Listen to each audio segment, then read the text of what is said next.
If he wins Indiana, it's over. Is he right? And Carly Fiorina falls off the stage at a Ted Cruz event. The uncomfortable moment and what Donald Trump is now saying afterward. Did anyone help her? Breaking news, the severe weather hitting right now, the ground stop at a major airport, moving into the east. Floods across the south, the great-grandmother and 4 young children swept up in their own home. The raging inferno, the historic New York City church destroyed. Amid new questions tonight, the flames seen shooting through the stained glass. Major developments in the Prince investigation, the new war over his money. The judge who is not convinced there is no will, and what Prince's personal chef is now revealing about those final hours. And the young woman at Target using her smartphone to fight back. Get this guy! Stop him! How her move in that moment launched an investigation. This is ABC World News Tonight with David Muir. Good evening, and it's great to start another week with you. And we begin tonight with those bold words from Donald Trump. Hey, Doug Hill with a live update. Only going to take you a minute, but it's important information. We have severe thunderstorms moving across the area. The National Weather Service has just issued a statement saying that the storm right now approaching the area near Fort Belvoir has golf ball size hail and wind gusts to 60 miles per hour. That can do damage to roofs and siding and windows and vehicles. It's this cell just again near Fort Belvoir. This area continuing to move up to the northeast. So it's just south of the immediate Washington area, but this entire area here particularly rich with lightning, strong winds, and the potential of hail we'll keep a very close eye on. Hailstones here we're estimating over 2 inches in diameter, closer to Dale City, and a little bit less than 2 inches in the northern extent. But this whole area now is moving off to the east. Severe thunderstorm watch until 10 o'clock, but for the next 30 to 40 minutes, severe thunderstorm warning in effect just southwest of the city. Steve Rudin will have more coming up on this potentially very dangerous weather situation in a few minutes. Spin on what happened. She fell off. She just went down. She went down a long way, right? And she went down right in front of him, and he was talking. He kept talking. He didn't even look like... That was a weird deal. Man. The GOP frontrunner hoping to close the deal in Indiana, saying his opponents are teetering on the edge. I mean, the 2 last ones, they're like hanging by their fingertips. They're choking. Don't let me fall. Don't let me fall. Cruz soldiering on as his path to the nomination grows narrow. The entire country is looking to Indiana and really depending on Indiana to pull us back from this cliff that we're staring over. But Cruz's final days in the Hoosier State have been far from Midwest nice. Line Ted! In Marion, Indiana, coming face to face with angry Trump supporters. Do the math. I will You ask cases to drop out, it's your turn. Well, take your own words. Now I'm curious, sir. Time to drop out. And in LaPorte, Indiana, a little boy heckling the Texas senator in the middle of his speech. You know, all right, apparently there's a young man who's having some problems. Thank you, son. And as the GOP fight rages on, a winding down for the Democrats. At the White House Correspondents' Dinner, President Obama, with a nod to Hillary Clinton, making clear who he thinks will take his place. Next year at this time, someone else will be standing here in this very spot, and it's anyone's guess who she will be. But And Tom Llamas with us live tonight at a Trump event in South Bend, Indiana.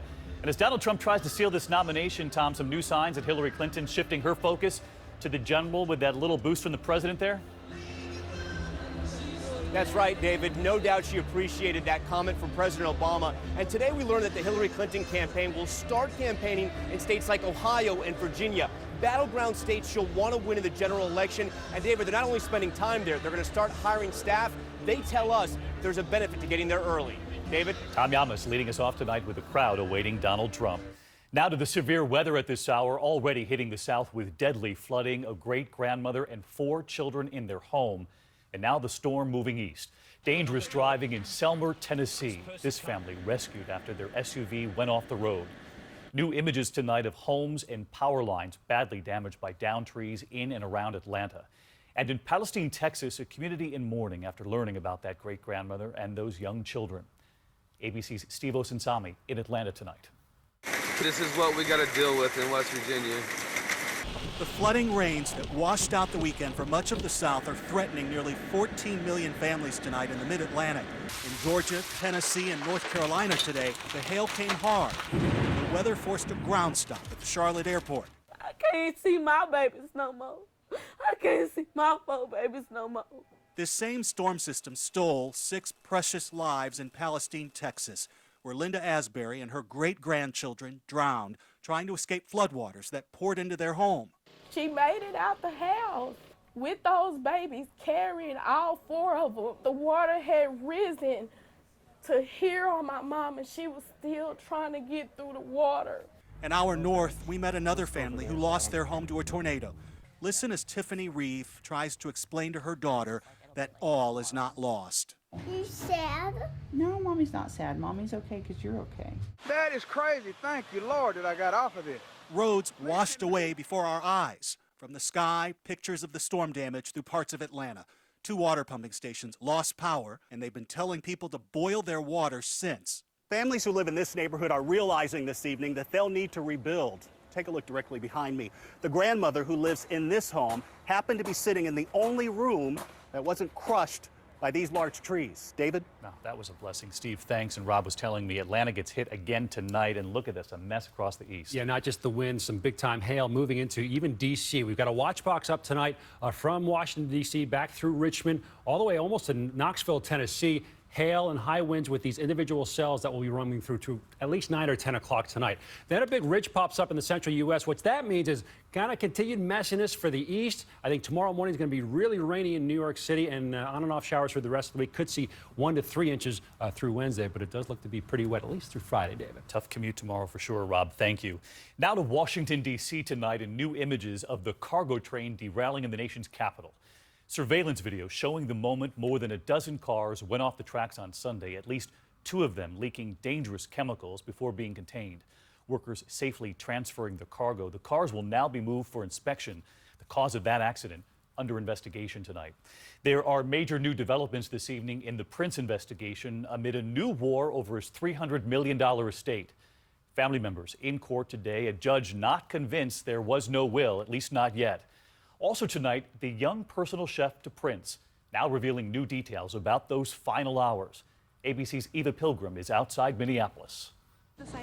Prince's siblings arriving in court. The rock star's estimated $300 million fortune on the line tonight. The purple one leaving no known children. All that money plus millions more from those unpublished songs in the vault could be split among them. Most of the brothers and sisters okaying the judge's emergency appointment of Bremer Trust to handle Prince's affairs. But the company's still searching for a will, and the judge agreeing a will could still be found.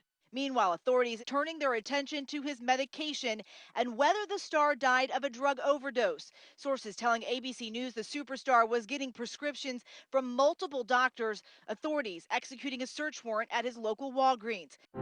And a possible indication of health problems. His chef for 3 years saying the superstar was eating less recently and began asking for meals that were easier to digest as he was fighting off frequent upset stomachs and sore throats. He liked to eat very light. He loves salads, loved everything fresh and vibrant and energetic. David, the chef, telling us Prince didn't feel well the night before he was found dead. Still no official word on a cause of death. The toxicology results still weeks away. David? Eva Pilgrim outside Minneapolis. Thanks, Eva. We're going to turn now to those stunning images right here in New York City. And the investigation launched tonight after an historic church went up in flames. The church, built in the 1850s, tonight in ruins, gutted by a devastating fire. Heavy smoke and flames pouring from the stained glass windows and the roof. ABC's Lindsay Janis is on the scene this evening, the fire breaking out just hours after holiday services. Oh my gosh, it's just getting worse. Tonight, investigators searching for what sparked this raging inferno. Flames shooting out of a giant circular stained glass window. 170 firefighters battling the ferocious blaze for hours. I'm personally heartbroken. I can't believe it's actually happening. Parishioners crying and hugging, watching the building burn. Just hours earlier, the Serbian Orthodox Cathedral posting this image of hundreds inside, celebrating Easter. The owners had taken painstaking efforts to restore this landmark, built in the 1800s, to its former glory. Tonight, a cathedral reduced to rubble and a few stone walls. David, in a strange twist, there were 3 major Orthodox church fires in 3 different cities worldwide, all of them around their Easter holiday. Investigators say no direct link as of yet. It could just be an odd coincidence. David? What a devastating scene there behind you, Lindsay. Thank you. Now to South Florida tonight, where the FBI has arrested a man accused of supporting ISIS, allegedly plotting to blow up a Jewish center in Miami-Dade County. Authorities say he was planning to throw an explosive over the wall during the final days of Passover. The FBI insisting the public was never in danger. That suspect had been under surveillance for some time. The Penn State scandal back in the headlines tonight. Former assistant football coach Jerry Sandusky wearing his orange jumpsuit to court today, asking for a new trial. He was sentenced to up to 60 years in prison for child sex abuse. His attorneys claim he was wrongly convicted. Sandusky still calling himself an innocent man. No word on when the judge will make his decision. Now to California tonight, 2 separate police scandals hundreds of miles apart. Police in San Francisco under fire for racist text messages sent by officers, and a top cop at the Los Angeles Sheriff's Department resigning, accused of sending racist emails from his work account. ABC's Matt Gutman tonight with what those emails said. With protests against police already clanging in San Francisco, new outrage tonight over one of LA's top cops mocking minorities. Among those tonight condemning the emails forwarded by LA Sheriff Chief of Staff Tom Angel is the force's chief himself, saying, "This incident is one I find deeply troubling." In 2012 and 13, Angel, as a top-ranking Burbank cop, forwarded emails which included insulting jokes about jail cells being filled with, quote, blacks and Mexicans. Obtained by the LA Times, many of the emails mocked Muslims, including one saying, quote, "You can't wash off the smell of donkey." Civil rights groups calling this especially troubling because of Angel's high rank. All the sheriffs that work underneath him look to him as the standard bearer. Last year, 19 South Florida officers censured, some of them creating this disturbing video. And last week in San Francisco, 3 officers found exchanging racist emails, triggering this demonstration. No one can say that they didn't know what was or wasn't acceptable in the workplace. The LA Sheriff's Department is now saying it'll institute a new system that'll allow it to randomly check officers' communications. David? Matt Gutman with us tonight from California. Now to Detroit, hundreds of teachers staging a massive sick-out over pay. Almost every school in the city was closed today as teachers hit the picket lines. Some fear they may not be paid over the summer because of lack of money. Teachers also concerned about the condition of some schools with collapsing walls and ceilings. About 46,000 students are enrolled in Detroit schools. We're going to turn now to a new lawsuit against Starbucks tonight making headlines. The suit claims that Starbucks intentionally underfills iced drinks to make more money. ABC's chief business correspondent Rebecca Jarvis on Starbucks' response this evening. Tonight, one Chicago woman is trying to sue the world's largest coffee chain on behalf of iced beverage drinkers everywhere, claiming there's too much ice, not enough coffee in that cold cup of Starbucks. Chicago resident Stacy Pink is filing the proposed class action lawsuit asking Starbucks to pay $5 million and repay any customer who's purchased an iced beverage within the past 10 years. The lawsuit alleging a Starbucks customer who orders a venti iced coffee expecting to receive 24 fluid ounces will instead receive only about 14 fluid ounces of iced coffee. We visited a nearby Starbucks to see what we'd find. Inside our venti drink, advertised as 24 fluid ounces, 16 ounces of liquid, the rest filled to the brim with ice, making it into the iced drink we ordered. Starbucks responding to the lawsuit telling ABC News, "We are aware of the plaintiff's claims, which we fully believe to be frivolous and without merit. Our customers understand and expect that ice is an essential component of any iced beverage. If a customer is not satisfied with their beverage preparation, we will gladly remake it." And if you don't want ice in your drink, you're better off ordering from the hot menu. Starbucks hot drink prices are actually a little lower than the cold beverage prices, David. Rebecca Jarvis, always great to have you. And there is still much more ahead on World News Tonight this Monday. The woman who turned her smartphone into a weapon inside a Target store, and you'll see it right here. Do you remember running into me in the grocery store? No, hey, where are you going? Come back. Hey, get this guy. The moment this woman confronts a man she says harassed her and what happened when she started recording him. The investigation has been launched tonight because of her. New details coming in this evening. The mother now missing 5 days. Authorities